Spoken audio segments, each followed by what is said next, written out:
ہے. دنیا کا کوئی گوشہ ایسا نہیں ہے کہ جہاں حسین کا غم نہ ہو.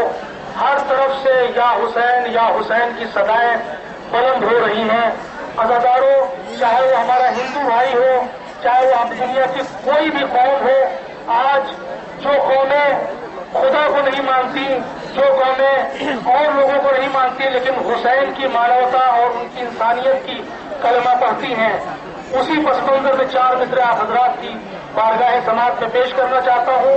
اور میرے بعد 4 مصرے خط شاعر اہل بیت علی جناب نایاب ہلوری صاحب پیش کریں گے، اور اس کے فوراً بعد تقریر ہوگی. ملازہ فرمائیں. تمہاری پیاس کو بھکتی سلام کہتی ہے، تمہاری پیاس کو بھکتی سلام کہتی ہے، سطور ہنسا کی شکتی سلام کہتی ہے. خاص طور سے ملازہ فرمائیں، یہ 2 مصرے پوری دنیا کے لیے میسج ہے، پیغام ہے. سطور ہنسا کی شکتی سلام کہتی ہے،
گزارش کروں گا تو تشریف لائیں اور بارگاہ مولا میں نذران عقیدت پیش کریں.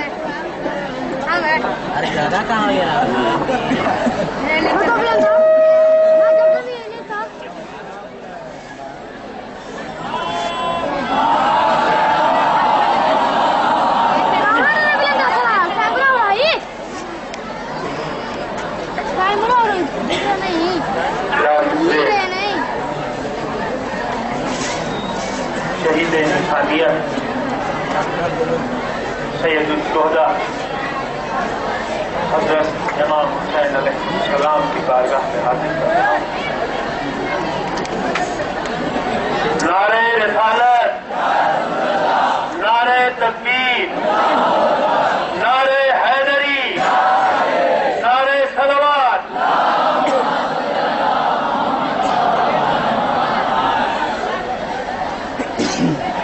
حسین زندہ ہے دستور زندگی کی طرح، حسین زندہ ہے دستور زندگی کی طرح، شہید مرتا نہیں عام آدمی کی طرح، شہید مرتا نہیں عام آدمی کی طرح. یہ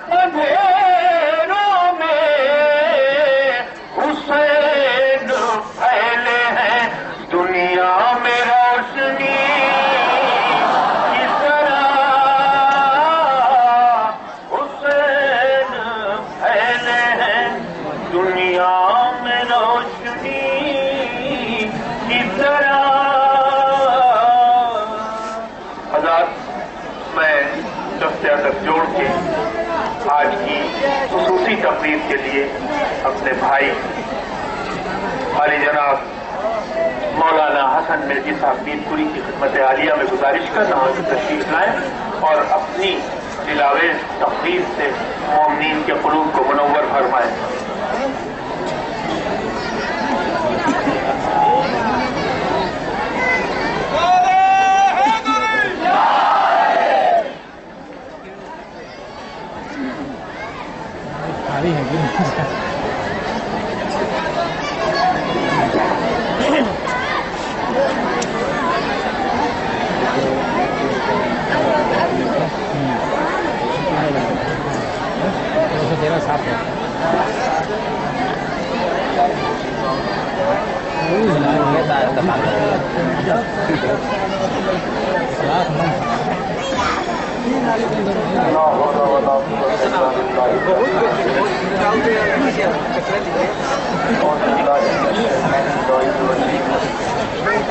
بسم الله الرحمن الرحيم قال الله تبارك وتعالى في موكب كتابه المجيد بسم الله الرحمن الرحيم إن الدين عند الله الإسلام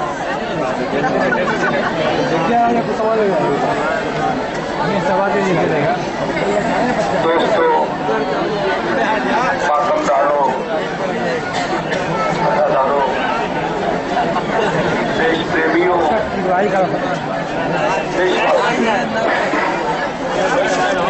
مجھے بہت لمبی چوڑی تقریر نہیں کرنی ہے اور بہت زیادہ وقت نہیں لینا ہے۔ دو باتیں ہیں جو آج کی جماعتوں کے حوالے کرنا چاہتا ہوں اور چاہتا ہوں تھوڑا بہت شور شرابہ ہو رہا ہے، تھوڑی دیر کے لیے شانتی بنائے رکھیں۔ ان الدین عند اللہ الاسلام قرآن کا اعلان ہے کہ اللہ کے نزدیک پسندیدہ دین اسلام ہے۔ اللہ کے نزدیک دین ہے تو وہ اسلام ہے۔ آیا اسلام کسی مذہب کا نام ہے، کسی دھرم کا نام ہے، کسی گروہ کا نام ہے، کسی قبیلے کا نام ہے؟ اسلام کیا ہے؟ اسلام کو کس انداز سے دیکھا گیا، کس انداز سے سمجھا گیا، کس انداز سے پہچانا گیا، اسلام کو کس انداز سے پہچانوایا گیا، اسلام کیا ہے، اس کی عظمت کیا ہے، اسلام کو سمجھنا اگر دشوار نہیں ہے تو بہت آسان بھی نہیں ہے۔ اسلام کسی ایک گروہ کا نام نہیں ہے، کسی ایک قبیلے کا نام نہیں ہے، کسی ایک خانوادے کا نام نہیں ہے، بلکہ مانوتا اور انسانیت کے ترجمان اصولوں کا نام ہے اسلام، جس نے ہر ایک کے حقوق کو محفوظ کر رکھا ہے۔ آپ بتائیے کون سا دور ایسا ہے کہ جس دور میں کوئی مذہب کارگر نہ ہو، کوئی مذہب کام نہ کرتا ہو، لیکن ہر دور میں جناب آدم سے لے کر اب تک ہر دور میں سماج بھی رہا ہے، سماجیات بھی رہے ہیں، معاشرہ بھی رہا ہے، دھرم بھی رہا ہے، سماج بھی رہا ہے، ہر دھرم کے ساتھ ایک سماج رہا ہے۔ ہوتا کیا آیا کہ اور جو اصول تھے دوسرے مذاہب کے، ان کو فنا کے گھاٹ کیوں اتار دیا گیا، ان کے پیغام مٹ کیوں گئے؟ وجہ یہ تھی کہ سماج غالب آ جاتا تھا، مذہب مغلوب ہو جایا کرتا تھا۔ عزیزان محترم، یہ اسلام آدم سے چلتا چلتا سرزمین مکہ پر آیا تو 570 عیسوی میں پیدا ہونے والے عبداللہ کے نور نظر جناب آمنہ کے جائے محمد مصطفیٰ صلی اللہ علیہ وآلہ وسلم نے زمانے کو بتایا کہ دیکھو، جب تک سماج مذہب پر غالب رہے گا، مذہب کے اصول کمزور رہیں گے، لہذا جب تک سماج اسی عرب میں غالب رہا، عیسائی علماء 500 برس سے اپنے مذہب کی تبلیغ کر رہے تھے، موسوی علماء 10,000 برس سے اپنے مذہب کی تبلیغ کر رہے تھے، مذہب کی تبلیغ ہو بھی رہی تھی اور بیٹیاں دفنائی بھی جا رہی تھی، بیٹیاں زندہ دفنائی جا رہی تھی، مگر جب محمد مصطفیٰ صلی اللہ علیہ وآلہ وسلم نے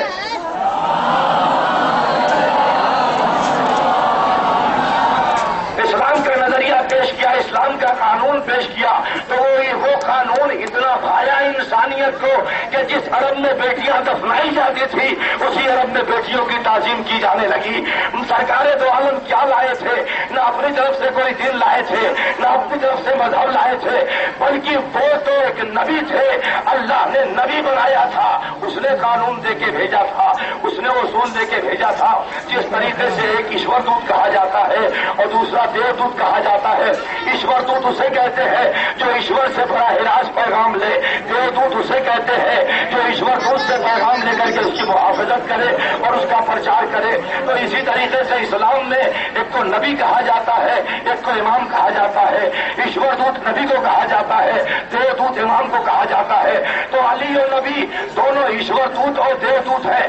ایشور دودت نبی ہے, دیو دودت علی ہے. ان دونوں نے ایشور کے قانون کو, ایشور کے اصولوں کو لوگوں میں بانٹا, لوگوں تک پہنچایا. ایک نظام کو, ایک قانون کو پہنچایا جو الہی قانون تھا, جو الہی نظام تھا. اس میں یہ بھی بتایا گیا تھا بھائی پر بھائی کا حق کیا ہے, باپ پر بیٹے کا حق کیا ہے, بہن پر بھائی کا حق کیا ہے, رشتے دار کا رشتے دار پر کیا حق ہے, پڑوسی پر پڑوسی کا کیا حق ہے. یہ سارے اصول مانوتا کے لیے تھے, انسانیت کے لیے تھے. اور یہی اصول آگے بڑھے ہیں. علی نے آگے بڑھایا, علی کے بعد حسن نے آگے بڑھایا, اس کے بعد یہ بات دور حسین کے ہاتھوں میں آئی تو اس دور میں یزید جیسا راول پیدا ہو گیا. اس نے اول اعلان کہنا شروع کر دیا. نہ کوئی دین آیا تھا, نہ کوئی کتاب آئی تھی, نہ قرآن آیا تھا, نہ کوئی اسلام آیا تھا. یہ سب بنی ہاشم کا ڈھونگ تھا. جب یزید نے اس جرأت کا اظہار کیا تو حسین نے سرزمین مدینہ سے آواز دی, خاموش بے ادب, تو الہی مذہب کو, الہی دین کو, الہی قانون کی توہین کر رہا ہے. تو میرے نبی کی توہین کر رہا ہے. یزید کیا کر رہا تھا؟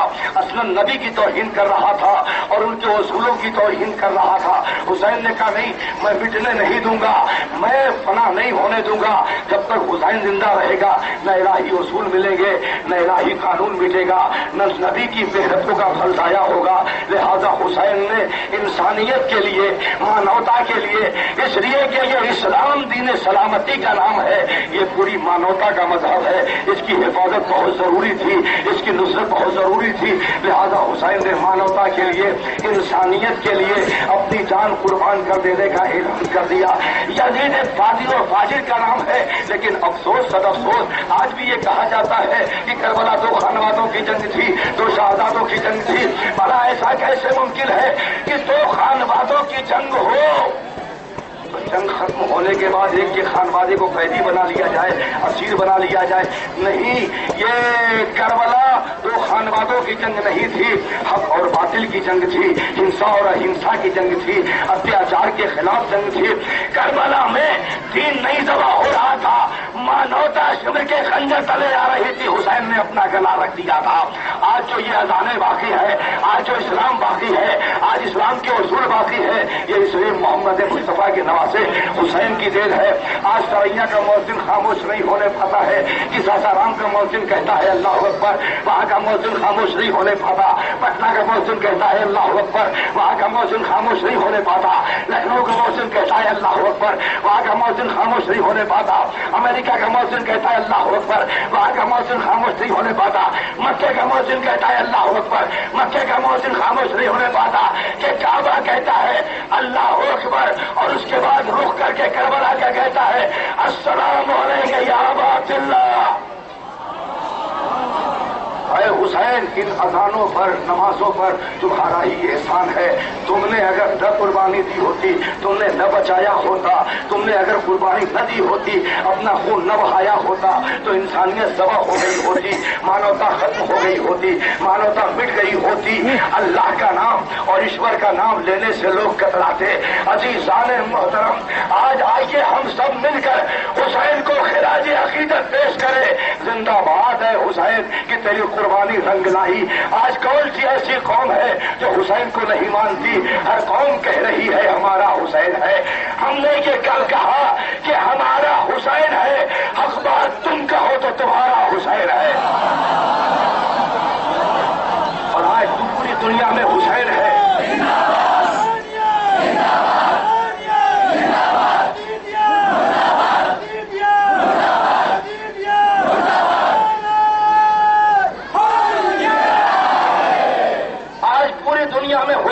حسینیت کا چرچا ہے، کون سا ایسا مذہب ہے جو حسین کو سلام نہیں کرتا؟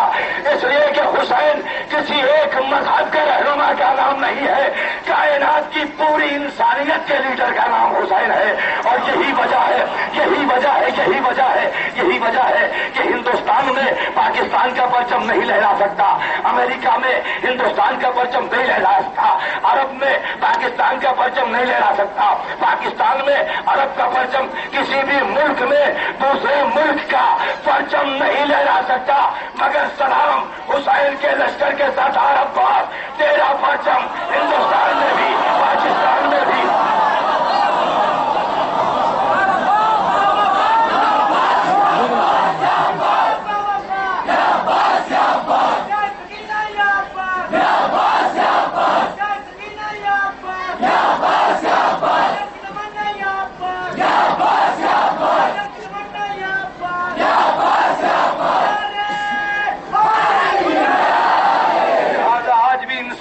آواز دیتی ہے، اے یزید آتے تیرا روب حکومت دلوں پر طاری ہے یا حسین کے سر کی حکومت دلوں پر ہے؟ میرے دوستوں اور عزیزوں، حسین کی حکومت ہر دل پر ہے، ہر گھر میں ہے۔ یزید ڈوب گیا شام کے اندھیرے میں، جی ہاں یزید ڈوب گیا شام کے اندھیرے میں۔ آج یزید کا نام تو لینا دور کی بات ہے، یزید کا ذکر بھی کوئی سننا نہیں چاہتا۔ تاریخ اسلام شاہد ہے کہ یزید کے 15 اولادیں تھی، مگر دشمن خدا کی نسل آج ختم ہو گئی، اور جس نسل فاطمہ کو کربلا میں اس نے فرا کرنا چاہا تھا، آج اس کا نام بھی زندہ ہے، اس کے اصول بھی زندہ ہے، اس کا ایک بیٹا بھی پردہ غیب میں زندہ ہے۔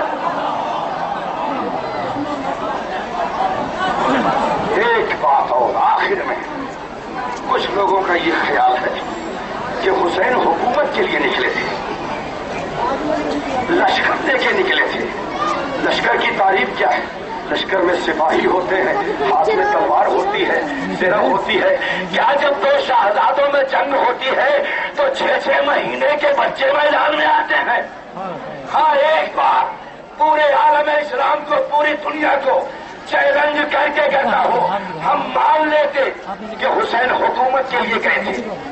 اگر 4 طاقتیں عبداللہ ابن جعفر، مسلم ابن عقیل، محمد حنفیہ، عباس ابن علی، ان چاروں کو کربلا میں لاتے اور لشکر یزید میں سے ایک سپاہی بھی زندہ واپس چلا جاتا، ہم سمجھتے کہ حسین حکومت کرنے کے لیے نکلے تھے۔ اپنی طاقتوں کو تو حسین نے جدا کر دیا، محمد حنفیہ کو مدینے میں چھوڑ دیا، جعفر ابن عبداللہ کو وہی چھوڑ دیا، مسلم کو کوفے بھیج دیا، عباس کو ساتھ لائے تو صبر کی زنجیر میں جکڑ دیا۔ حسین نے سمجھایا زمانے کو کہ تلواروں کے جہاد کو جہاد اکبر نہیں کہتے ہیں، سب تو صبر کے جہاد کو جہاد اکبر کہتے ہیں۔ اور حسین نے کربلا میں صبر و ضبط کا وہ مظاہرہ کیا ہے، وہ جہاد کیا ہے جس کی نظیر آج کائنات میں نہیں ہے۔ ایک آخری بات اور آپ کی زحمت تمام، حسین نے انسانیت کے لیے جو قربانی دی ہے، رہتی دنیا تک مانوتا حسین کا احسان چکا نہیں سکتی۔ ارے 6 مہینے کا بچہ حسین مقتل میں لائے ہیں کربلا کے کہ اے یزیدیوں، اگر جنگ مجھ سے کرنی ہے، تمہاری نظروں میں میں گنہگار ہوں، اس کمسن بچے کا کیا قصور ہے؟ لوری سے پانی پلا دو، 3 دن کا پیاسا یہ ہے۔ عزیزان محترم، جواب کیا آیا لشکر عزیز سے؟ ایک تیر پھینکا گیا جو بچے کی گردن توڑتا ہوا باپ کے بازو میں پیوست ہو گیا۔ حسین نے انسانیت کی آبرو رکھ لی اور اپنے چہرے پر اپنے ننھے سے بچے کا لہو مل لیا اور آواز دیے، پروردگار گواہ رہنا، ہم نے تیرے قانون کے لیے اپنا پورا گھر لٹا دیا، تیرے اصولوں کو قائم رکھنے کے لیے اپنے